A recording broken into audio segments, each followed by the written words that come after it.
ಒಂದು ಕಾಲದಲ್ಲಿ ಹಸಿರು ಬೆಟ್ಟಗಳ ನಡುವೆ ಇರುವ ಸಣ್ಣ ರಾಜ್ಯದಲ್ಲಿ ರಾಜ ವೀರಸಿಂಹ ಮತ್ತು ರಾಣಿ ದೇವಯಾನಿ ವಾಸಿಸುತ್ತಿದ್ದರು. ಅವರು ಇಬ್ಬರೂ ಜನರಿಗಾಗಿ ಬದುಕುವ ಒಳ್ಳೆಯ ಹೃದಯದವರು. ರಾಜನು ನ್ಯಾಯಪ್ರಿಯನು, ರಾಣಿಯೂ ದಯಾಳು ಸ್ವಭಾವದಳು. ಜನರು ಅವರನ್ನು ತುಂಬ ಪ್ರೀತಿಸುತ್ತಿದ್ದರು. ಒಂದು ವರ್ಷ ಆ ರಾಜ್ಯದಲ್ಲಿ ಭಾರೀ ಬರಬಂತು.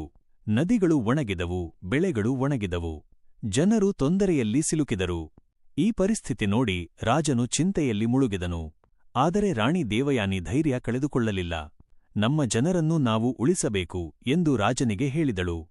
ರಾಣಿಯ ಸಲಹೆಯಿಂದ ಅವರು ಅರಮನೆಯಲ್ಲಿದ್ದ ಸಂಪತ್ತನ್ನು ಜನರಿಗೆ ಹಂಚಿದರು. ಆಹಾರ ಮತ್ತು ನೀರಿಗಾಗಿ ದೂರದ ಊರುಗಳಿಂದ ಸಹಾಯ ತರಿಸಿದರು.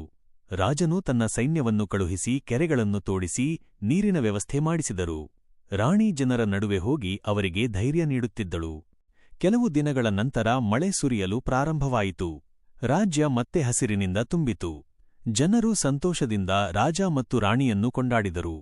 ಆ ದಿನದಿಂದ ವೀರಸಿಂಹ ಮತ್ತು ದೇವಯಾನಿ ಜನರ ಹೃದಯದಲ್ಲಿ ನಿಜವಾದ ನಾಯಕರಾಗಿ ಉಳಿದರು.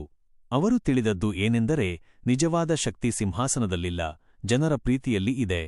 ನೀತಿ: ಒಳ್ಳೆಯ ನಾಯಕರು ತಮ್ಮ ಜನರಿಗಾಗಿ ಯಾವಾಗಲೂ ನಿಂತಿರುತ್ತಾರೆ.